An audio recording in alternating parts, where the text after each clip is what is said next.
2000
منشور سب پیش کرتے ہیں، عمل کرنا ضروری ہے۔ چیمپئن شپ کے دعوے کرنے والوں نے گزشتہ 10 سال جو کچھ کیا وہ سب کے سامنے ہے۔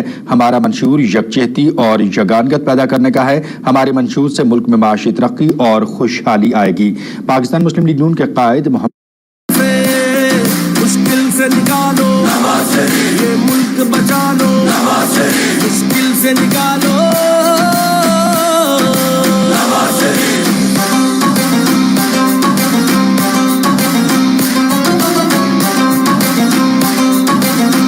پوائنٹس ہیں جو منشور میں موجود ہیں، لیکن چونکہ آپ انشاءاللہ وقت نکال کے، مجھے امید ہے۔ اچھا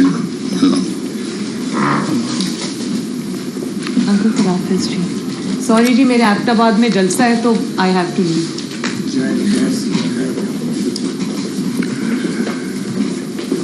تو اچھا مریم، اللہ حافظ۔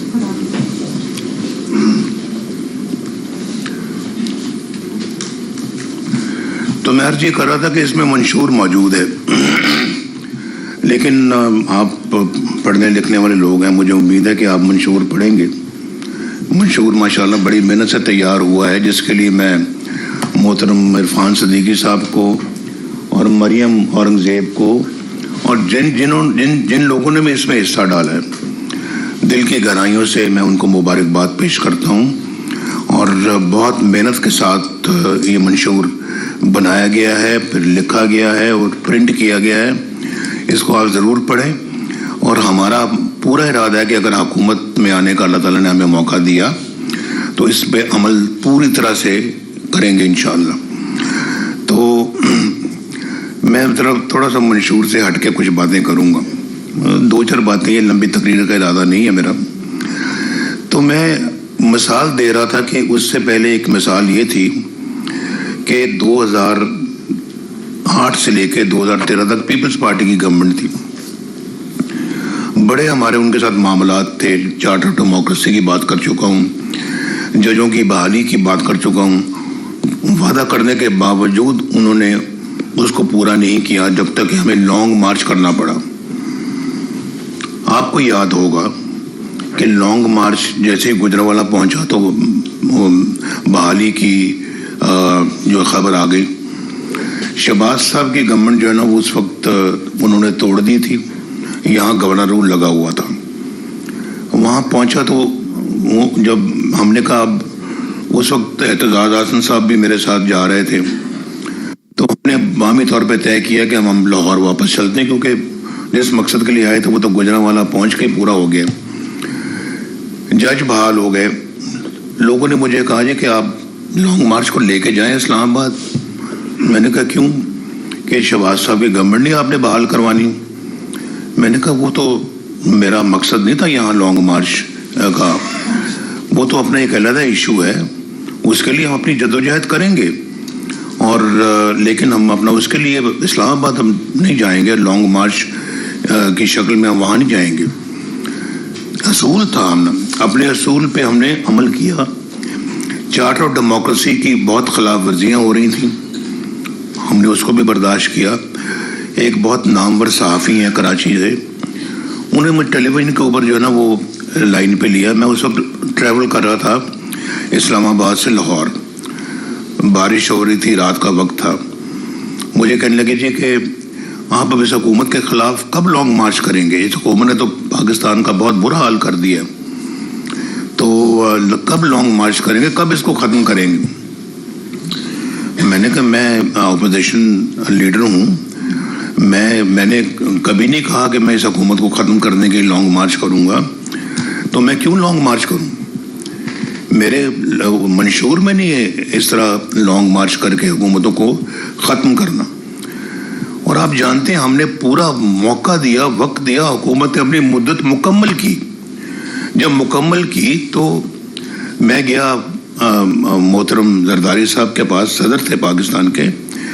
میں نے کہا آپ کے 6 مہینے اور ہیں، آپ ہمارے صدر ہیں زرداری صاحب، ہم الیکشن ہو گئے، ہم جیت گئے ہیں، تو میں جناب آپ صدر ہیں، ہم آپ کی اسی طرح سے عزت کریں گے جیسے ایک ہیڈ آف دا اسٹیٹ کی عزت کی جاتی ہے۔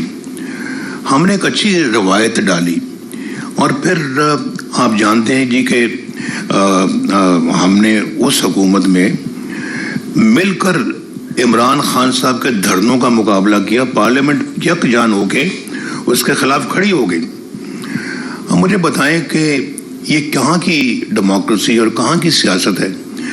ادھر سے حکومت ایک مینڈیٹ لے کے آتی ہے تو ادھر سے آپ اس کے خلاف دھرنے شروع کر دیں اور آپ یہ زبان استعمال کریں کہ وزیر اعظم کو ہم وزیر اعظم ہاؤس سے اس گردن میں رسا ڈال کے کھینچ کر لے کے آئیں گے. اور کہاں لکھا ہوا تھا کہ آپ محترم قبلہ حضور طاہر القادری صاحب کے ساتھ آپ اپنا جو ہے نا وہ کریں گے، جو ہے وہ کیا کہتے ہیں اس کو، اشتراک کریں گے، گٹھ جوڑ کریں گے، اشتراک کریں گے اور ان کے ساتھ آپ اپنا جو ہے وہ لانگ مارچ کریں گے. کیا واسطہ طاہر القادری صاحب کا پاکستان کے ساتھ؟ وہ کون ہے پاکستان کی سیاست کے؟ ان کے ساتھ آپ گٹھ جوڑ کر رہے ہیں اور بھی افراد اور عناصر بیچ میں ملے ہوئے تھے. ابھی گورنمنٹ بنتی ہے، الیکشن ہوتے ہیں، آپ 35 فنکشنوں کی بات کرتے ہیں. وہ سپریم کورٹ کے چیف جسٹس نے جو کہ بہترین چیف جسٹس تھے، میں دل سے ان کی بہت عزت کرتا ہوں، انہوں نے ناصر الملک، اور انہوں نے یہ فیصلہ سنا کہ کوئی 35 فنکشن والی کام بات نہیں ہے، کچھ نہیں ہے، سب الیکشن فیئر ہوئے ہیں. اور میں جا رہا ہوں بھائی آپ کے پاس وہاں پہ بنی گالا میں بطور وزیر اعظم بنی گالا جا رہا ہوں، آپ کے ساتھ آپ کے گھر میں جا رہا ہوں. میں یہ بھی کہہ سکتا کہ میں نہیں آتا، آپ آئیں. میں تو پاکستان کی خاطر گیا تھا ان کے پاس کہ بیٹھیں آپ بات کریں، کیا آپ چاہتے کیا ہیں؟ کچھ بھی نہیں چاہتے. بعد میں پتہ لگا جی کہ سڑک بنی گالا سے بنا دیں آپ، اسلام آباد سے بنی گالا تک. ہم نے بنا دی سڑک وہ. تو اگر یہی بات تھی تو پہلے کہہ دیتے اور ہم پہلے کام یہ کر دیتے. اتنا انتظار کروانے کی ہمیں بھی اور خود بھی انتظار کرنے کی کیا ضرورت تھی؟ تو مجھے بھی بلانے کی کیا ضرورت تھی؟ یہ کام پہلے ہی ہو سکتا تھا. بہرحال میں کہنا یہ چاہتا ہوں کہ یہ کہاں، یہ ابھی شہباز صاحب کہہ رہے تھے نا کہ عمل تو عمل کرنا چاہیے. عمل تو دور کی بات ہے بھائی، کچھ لوگوں کے پاس تو منشور ہی نہیں ہے. ان کا منشور یہی ہے کہ اس طرح کے کام کرنے ہیں، دھرنے کرنے ہیں، احتجاج کرنا. ادھر سے چائنیز پریزیڈنٹ آ رہا ہے، ادھر سے دھرنے ہو رہے ہیں. وہ ایک دفعہ نہیں 2 دفعہ اپنا پروگرام ملتوی کر بیٹھے وہ پاکستان آنے کا. بھائی ابھی ہمارے خلاف یہ سب کچھ ہوا ہے. کل کو اللہ تعالیٰ ہمیں جو ہے نا وہ اگر موقع دیتا ہے، ہم اپنا وہی کریں گے جو ہمارے منشور میں لکھا ہوگا. ہم وہی کریں گے کہ جو ایک ڈیموکریٹک کنٹری میں ہونا چاہیے، اور ہم وہی کریں گے جو پاکستان کے عوام کی خوشحالی کا ایجنڈا ہے. اگر ہم اپوزیشن میں آتے ہیں، ہم وہ کام کبھی بھی نہیں کریں گے جو انہوں نے کیا، کچھ بھی ہو. یہ ہمارا منشور ہے بھائی. اور منشور میں آپ کو یہ بھی بتا دوں، میں آپ کو ایک بات بتانا چاہتا ہوں کہ مولانا فضل الرحمان صاحب میرے پاس آئے 2013 میں کے فوراً بعد کہ نواز شریف صاحب ہم اس وقت KPK میں اپنی گورنمنٹ بنا سکتے ہیں، آپ اور ہم مل کر گورنمنٹ بنا سکتے ہیں اور ہمیں بنانی چاہیے. میں نے کہا مولانا صاحب عددی اعتبار سے ان کے ووٹ زیادہ، 2-3 ہی زیادہ ہیں، عددی اعتبار سے وہ زیادہ ہیں، لہٰذا ہمیں ایسا کوئی کام نہیں کرنا چاہیے جس سے کل کو یہ کہا جائے کہ ہم نے ان کی حکومت نہیں بننے دی. انہوں نے میری بات مان لی، ان کی بڑی مہربانی، بہت ان کا شکریہ. لیکن 2018 میں پنجاب کے اندر مکمل طور کے اوپر مسلم لیگ نون نمبر 1 پارٹی تھی، لیڈنگ پارٹی تھی. اور پھر وہاں پہ مرکز میں جس طرح سے جو آپ کو پتہ ہے، میں اس بحث میں اب نہیں جانا چاہتا آج کے دن کہ کس طرح سے RTS بند ہوا اور کیا ہوا. وہ نہ ہوتا تو مرکز میں بھی یقیناً گورنمنٹ پاکستان مسلم لیگ نون کی بنتی. لیکن پنجاب میں اس کے بعد ہیلی کاپٹر اڑے، انہوں نے جہاز اڑائے، کیا کچھ نہیں کیا. ہمارے بندوں کو پکڑ کے لائے اور پھر مصنوعی ایک اپنا جو بنا کے اکثریت تو پنجاب نے اپنے دھکے سے اپنی حکومت قائم کر لی. یہ منشور ہمارا نہیں ہے بھائی, یہ کسی اور کا ہو سکتا ہے, ہمارا نہیں. تو میں آپ سے یہ کہنا چاہ رہا ہوں کہ اس وقت ملک بہت زیادہ مسائل میں گھرا ہوا ہے, اور ہم اپنا جو ہے اس ملک کو ان تمام مسائل سے باہر نکالنا چاہتے ہیں. اور یہ اگر اللہ تعالیٰ نے ہمیں یہ ذمہ داری دی تو یقیناً سب سے زیادہ یہ ہم ان چیزوں کی طرف توجہ دیں گے. تو میں یہ کہہ رہا ہوں جی کہ یہ ہمارے پاکستان کے اندر سب سے بڑا مسئلہ اکانومی کا ہے اور مہنگائی اس سے ریلیٹڈ ہے. آپ جانتے ہیں کہ میں وزیر اعظم بنا تھا 2013 میں, تو سب سے پہلے چند دنوں میں میں پنڈی میں آپ پارا مارکیٹ پہ گیا. میں گیا دکانداروں کے جا کے پوچھا, میں نے کہا یہ سبزی کا کیا بھاؤ ہے. کوئی 10 روپے کلو تھی, کوئی 15 روپے کلو تھی, کوئی 20 روپے کلو تھی. سبزیوں کے یہ ریٹ تھے. اگر مجھے وہ غریب کا, پاکستان کے مزدور طبقہ کا اگر درد نہ ہوتا تو مجھے کیا ضرورت تھی وہاں پہ جانے کی. میں کیوں جا کے ریٹ پوچھتا. اور اس کے بعد اگر مجھے اس بات میں جیسے میں نے ابھی یہ بات کی ہے, مجھے وہ واقعہ یاد آ گیا جب بلوچستان میں کوئٹہ میں جب بم دھماکہ ہوا, کو 100-150 لوگ شہید ہو گئے. جو ہے وہ مائیں, بیویاں, بچیاں, بچے, ہزارہ جی بیویاں, بچے ان کی لاشوں سے چمٹے ہوئے تھے اور رو رہے تھے. تو وہ سین منظر دیکھے نہیں جاتے تھے. شاید میرے خیال میں نے وہ منظر یا جیل میں دیکھا تھا یا لندن میں نے دیکھا تھا. میرے خیال موسٹ پرابلی میں نے جیل میں دیکھا ہوگا. تو وہ بیچاری لڑکی کہہ رہی تھی کہ میں نے خود سنا اس کو, وہ اس جیل میں مجھے ملا ہوا تھا ٹیلی ویژن جو صرف پی ٹی وی کا تھا, اور پی ٹی وی کا بھی وہ تھا وہ جو دکھاتے ہیں وہ جو کلچرل پروگرام, خبریں سنانے والا نہیں, ہوم, تاکہ نواز شریف کو یہ نہ پتہ لگ سکے کہ ملک میں کیا ہو رہا ہے. اس سے مجھے اور پیچھے جاؤں گا تو وہ ماشاء اللہ 1999 بھی یاد آ جاتا ہے, لیکن میں اب اس کی بات کرنا نہیں چاہتا. تو میں اپنے اوپر ذرا ضبط کر رہا ہوں, صبر سے کام لے رہا ہوں, اور میں اس کی بات ابھی اس وقت نہیں کرنا چاہتا.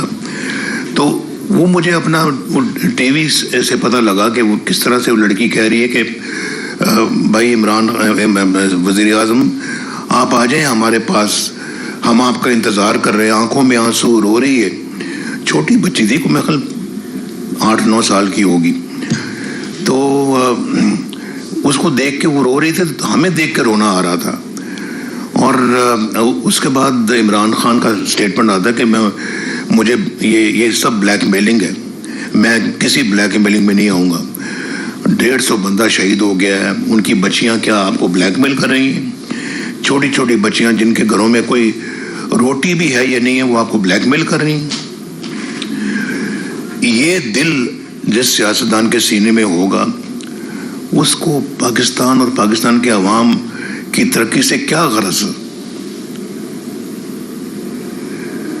تو ہم نے تو بھائی یہ کام آج سے نہیں کیا, ہم تو 1990 سے شروع ہوئے ہیں. اور 1990 سے جس انداز میں ہم نے یہ کام شروع کیا تھا, اگر ہمیں بغیر انٹرپشن کے کام کرنے دیا جاتا, یہ آج ملک کی شکل کچھ اور ہوتی. یہ ملک تو دنیا کے اندر ایک بہترین مقام حاصل کر چکا ہوتا. دکھ مجھے اس بات کا کہ ہم بہت پیچھے رہ گئے ہیں. اور آج 2013 میں لوگ مجھے کہتے تھے کہ آپ خوش نظر نہیں آتے, وزیر اعظم تو آپ بن گئے ہیں. ہمیں خوش میں میڈیا پہ یہ میں نے باتیں سنی ہوئی ہیں کہ نواز شریف کے چہرے پہ کوئی ہنسی نہیں آ رہی, کوئی مسکراہٹ نہیں ہے.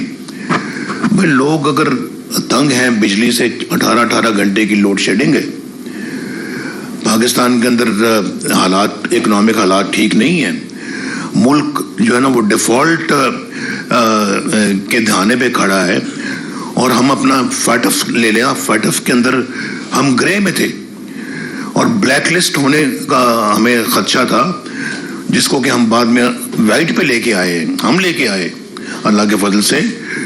تو ایسے میں کون سا وزیر اعظم ہے جو مسکرائے گا اور ہنسے گا؟ ذرا مجھے بتائیں آپ. تو میں کہتا نہیں تھا لیکن سمجھنے والوں کو سمجھنا چاہیے تھا کہ میری چہرے پہ اگر ہنسی نہیں ہے تو اس کی کوئی وجوہات ہیں, مسکراہٹ نہیں تو کوئی وجوہات ہیں. لیکن 2017 میں میرے چہرے پہ مسکراہٹ کیونکہ اللہ کے فضل و کرم سے لوڈ شیڈنگ بھی ختم ہو گئی تھی, بجلی بھی آ گئی تھی اور سستی بجلی آ گئی تھی. پاکستان کے لوگوں کو روزگار مل رہا تھا, ڈالر 104 پہ تھا اور 4 سال نہیں ہلا. میں اپنی حکومت کو گنتا ہوں 2013 سے لے کے 2017 تک, اس کے بعد سے میری حکومت نہیں تھی.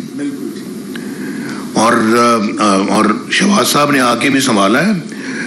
مجھے شہباز صاحب کو معلوم ہے, یہ خواجہ سعد رفیق کو معلوم, ڈار صاحب کو معلوم ہے, حسن اقبال کو معلوم ہے, جتنے بھی پرویز رشید صاحب کو معلوم ہے, یہ سب بیٹھے ہوئے تھے لندن میں. میں نے کہا شہباز صاحب گورنمنٹ نہ لو, اور اگر لے لیے تو خط چھوڑ دو, بیٹھے ہیں سب.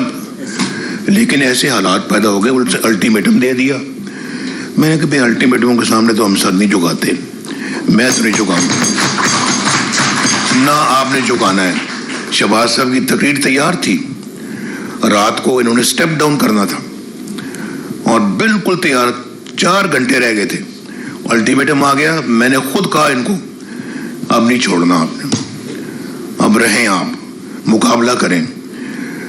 تو ملک ویسے ڈیفالٹ کی سچویشن پہ آ گیا. تو میں نے کہا کچھ بھی ہو اب ہم اپنا جو ہے نا وہ نہیں کریں گے. اب اس کو پہلے الٹیمیٹم کی قیمت کا پتہ لگ جائے, اس کے بعد پھر ہم اپنا اگلا کام کریں گے. وہ پھر الٹیمیٹم کرتے کرتے پھر آپ کو پتہ ہے اور بڑے مسائل آ گئے. لیکن شاباش شہباز شریف صاحب کے اوپر, ان کی ٹیم کے اوپر, جنہوں نے بڑی جاں فشانی کے ساتھ پاکستان کو ڈیفالٹ ہونے سے بچایا اور پاکستان کو ان حالات میں پاکستان کو کھڑا کیا. لیکن اس کی پرائس ہے جو ہم نے پے کی ہے پرائس, اور میں وہ ہمارا پولیٹیکل کیپٹل برن کیا اپنا, ہم نے اپنے ہاتھوں سے اس کو جلایا. لیکن ملک کے لیے اپنے لیے نہیں. ہمیں پتا تھا یہ مسائل آئیں گے, آئے ہیں مسائل وہ, لیکن یہ ملک کا معاملہ تھا, ہمیں کرنا پڑا اور ہم نے کیا. اور آئندہ بھی خدا نہ خواستہ اللہ نہ کرے کوئی ایسا وقت آیا تو پھر بھی کریں گے. یہ جیلیں ویلیں جلا وطنیاں کاٹنے کے باوجود کریں گے, ملک کے لیے کریں گے, کھڑے رہیں گے ملک کے لیے. میں بالکل آپ کو سچ کہہ رہا ہوں, دل کی بات کر رہا ہوں. اور پھر دیکھیں آپ نے اس ملک کے اندر بنایا کس نے, کیا ہے, کوئی آج پوچھے تو صحیح بابا, آپ پوچھیں. بڑی حکومتیں آئی ہیں, اس کی بھی حکومت آئی ہے. میں تو چلیں ابھی پچھلی حکومتوں کو آپ بعد میں پوچھ لینا, اس کو آج پوچھیں کہ تم نے اپنے 4 سالوں میں کیا کیا ہے. ایک منصوبہ بتا دو یار, ایک منصوبہ, اس پہ انگلی رکھو, یہ ہمارا منصوبہ ہے. کیا منصوبہ؟ آپ نے مہنگائی کر کے غریب کی کمر توڑ دی, بجلی آپ نے مہنگی کر دی. میرے زمانے میں تو کوئی مہنگائی نہیں تھی, جب 2017 میں کوئی مہنگائی نہیں تھی. مہنگائی بعد میں ہوئی ہے, ان کے 4 سالوں میں ہوئی ہے. یہ سب کو سمجھنا چاہیے, اس بات کو سمجھنا چاہیے. میں کل کسانوں کو بھی کہہ رہا تھا, میں نے کہا میرے زمانے میں جو 2,500 روپے تھی اپنا کھاد, یہ 1,400 روپے کھاد تھی, 2,500 روپے ڈی اے پی تھی, اور ٹریکٹر 9 لاکھ روپے کا تھا, 9 لاکھ روپے کا. آج 38 لاکھ روپے کا. پہلے تو آپ چھوٹی سزوکی گاڑی بھی خرید لیتے تھے, ہونڈا بھی خرید لیتے تھے, یہ ٹویوٹا بھی خرید لیتے تھے. آج کتنے لوگ خرید سکتے ہیں آج ہونڈا اور یہ ٹویوٹا اور دوسری گاڑیاں؟ کوئی, بڑے کم رہ گئے ہیں. جو میرے زمانے میں 20-20 لاکھ روپے کی جو گاڑیاں تھیں آج 1-1 کروڑ کے قریب پہنچ گئی ہیں. غریب آدمی, میں دیکھ رہا ہوتا ہوں کئی بیچارے موٹر سائیکل پہ جا رہے ہوتے ہیں, آگے بھی ایک بچہ بیٹھا ہوتا ہے, بندہ گاڑی جو موٹر سائیکل چلا رہا ہوتا ہے, اس کے بعد اس کے پیچھے اس کی بیگم ہوتی ہے, بیگم کے پیچھے 2 بچے بیٹھے ہوتے ہیں, بیچ میں ایک آدھ اور بھی ہوتا ہے. بھائی لوگ کہتے ہیں یہ کیا, کئی لوگ کہتے ہیں انہوں نے کیا پورا خاندان بٹھایا ہوا ہے, کیا ضرورت ہے ان کو ایسا کرنے کی.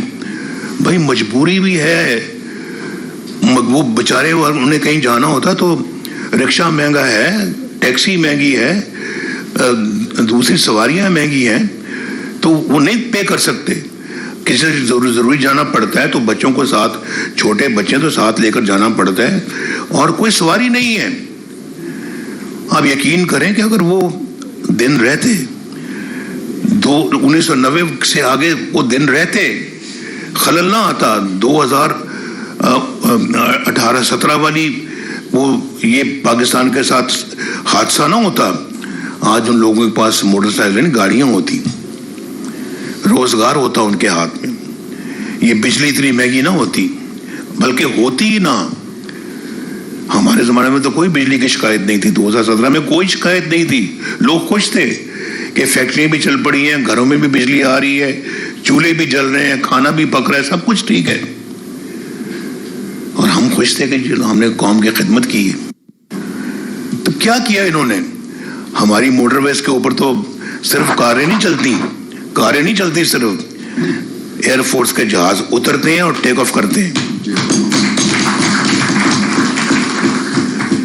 ایسے ہی انہوں نے رولا ڈالا ہوا ہے, بیکار کا, لوگوں کو بے وقوف بنایا ہوا ہے, اور چند لوگ ہمارے بیوقوف بھی بن جاتے ہیں آسانی کے ساتھ, اور سب سے زیادہ آسانی کے ساتھ ہمارے چند لوگ, میں سب کی بات نہیں کرتا, خیبر پختونخوا کے بنتے ہیں. یہ بیماری ادھر سے آئی ہے, اور ان کو سمجھنا چاہیے کہ انہوں نے کس طرح کا بندہ جو ہے وہ اس کو موقع دیا.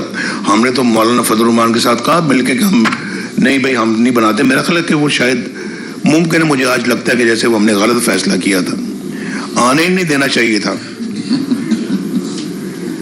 نہ ہوتا بانس نہ بانسری بنتی.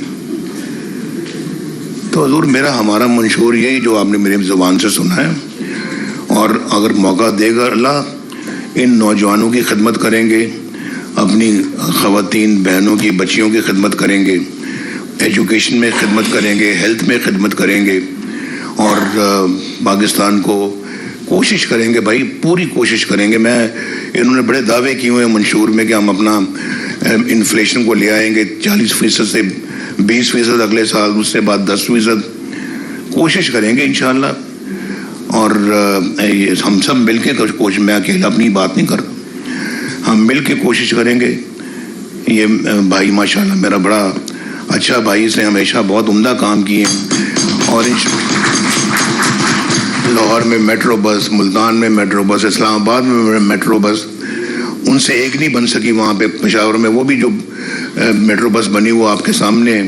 اورنج لائن آپ نے دیکھی یہاں پہ ماشاءاللہ. یہ اورنج لائنیں آج پنجاب کے اور پاکستان کے ہر شہر میں ہوتی اگر یہ خلل نہ پڑتا. ہم نے خود اپنے پاؤں پہ کلہاڑی ماری ہے, خود ماری ہے. یہ میرے دوست بیٹھے ہوئے ہیں فرنٹ لائن میں, یہ سب میری باتوں کو سن دل میں کہتے ہوں گے نواز شریف کہہ ٹھیک رہا. میرا دل مان رہا ہے کہ آپ یہ کہہ رہے ہوں گے, اور جو ٹی وی پہ مجھے سن رہے ہیں وہ بھی یہی کہہ رہے ہوں گے کہ گل ٹھیک کر رہے ہیں. بس اگر یہ کہہ رہے ہیں کہ گل ٹھیک کر رہے ہیں تو بس ستے خیر ہیں جی. Thank you very much. اللہ حافظ. منشور صاحب پیش کرتے ہیں, عمل کوئی کرتا ہے, چیمپئن شپ کے دعوے کرنے والوں نے جو گزشتہ 10 سال کیا وہ سب کے سامنے ہے. ہمارا منشور یکجہتی اور یگانگت پیدا کرنے, معاشرت میں خوشحالی کا منشور ہے. ہم نے یہ منشور محنت سے تیار کیا ہے. میثاق ہفتوں سے انہوں نے سورج نہیں دیکھا. والے بتا رہے تھے کہ کئی